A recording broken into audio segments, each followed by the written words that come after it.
22 तारीख का दिवस नव वर्ष का आरंभ का दिवस है, बुधवार का दिन है और उस दिन प्रतिपदा कार्तिक मास की प्रतिपदा का योग बन रहा है और उस दिन नव वर्ष आरंभ होता है। ग्रह नक्षत्रों के दृष्टिकोण से, आपकी राशि के दृष्टिकोण से यदि हम बात करें तो ग्रह बड़े अनुकूल अवस्था में आपकी राशि में बनते दिखाई दे रहे हैं। एक तरह से आपकी राशि के दृष्टिकोण से देखें तो आपकी राशि के स्वामी इस वक्त बिल्कुल अंतिम अंशों में चल रहे हैं और वो एक तरह से आपके लिए अच्छा योग बनाते दिखाई दे रहे हैं। सेवा कीजिएगा, आपकी घर वालों के साथ आपका भाग्य जुड़ा हुआ है, ऐसा बात ध्यान रखें। घर वालों को जितना प्रसन्न करोगे ना वो आपके लिए अच्छा होगा, लेकिन अननेसेसरी कुछ ऐसा योग बनता दिखाई दे रहा है। इन दिनों घर वाले आपसे थोड़े से कई मामलों में आपकी उदारता को देखकर थोड़े से परेशान दिखाई दे रहे हैं। उनको प्रसन्न करने की ज़रूरत है। ये दीपावली का पहला दिन जो है ना, इस बात का ध्यान रखें, घर वालों को प्रसन्न करें। यदि इस दिन घर वाले आपसे रुष्ट रहेंगे तो आप मान के चलिएगा पूरा वर्ष आपसे रुष्ट रहने के योग है। नव वर्ष भी आरंभ हो रहा है।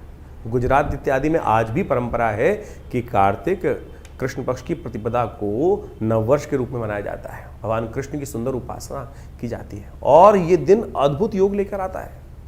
इस दिन जैसा जैसा आप करेंगे, जैसा जैसा आपके साथ होगा, पूरे वर्ष उसी प्रकार का योग बन सकता है। तो अच्छे रेजोल्यूशन, आमतौर पे लोग कहते हैं ना, नए साल के दिन से अच्छी अच्छी बातें सोचनी चाहिए, गलत काम नहीं करना चाहिए, अच्छे कपड़े पहनने चाहिए, सुंदर भाव सोचना चाहिए, वो हम 1 जनवरी के साथ जोड़ देते हैं। ज्योतिष के दृष्टिकोण से, स्कंद पुराण के दृष्टिकोण से, स्कंद पुराण में इस बात का वर्णन है कि जो कार्तिक शुक्ल पक्ष की प्रतिपदा है, जिसके दिन अन्नकूट होता है, गोवर्धन की पूजा होती है, उस दिन वो मुहूर्त बनता है कि जैसा जैसा आपके साथ होगा पूरे वर्ष उसी प्रकार के आपके साथ योग घटेंगे।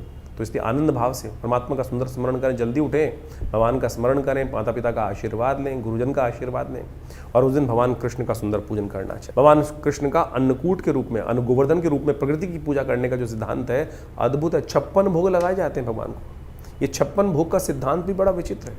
कहा जाता है कि भगवान ने 7 दिन तक 8 पहर हर रोज़ होते हैं, 7 दिन तक भगवान ने अपने जो कनिष्ठिका उंगली के ऊपर पूरे पर्वत को उठा के रखा।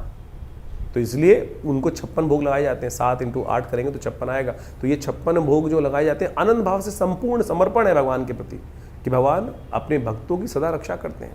और ये कोई इंद्र के साथ द्वेष नहीं है भगवान का। भगवान तो इंद्र के परम हितैषी हैं। ये तो रूढ़िवादी परंपराओं को हटाने, प्रकृति के साथ व्यक्ति को जोड़ने की कथा है। अद्भुत रूप से इस बात को हमें समझना चाहिए।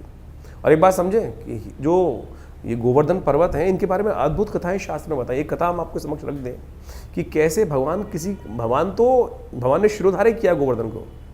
कहा जाता है कि भगवान के ऊपर ऋण था गोवर्धन पर्वत का। जब राम अवतार में सेतुबंध का निर्माण हो रहा था तब कहा जाता है पूरे हर जगह से लोग अपने अपने जो थे, जो अपनी सेवाएं देने वहाँ आ रहे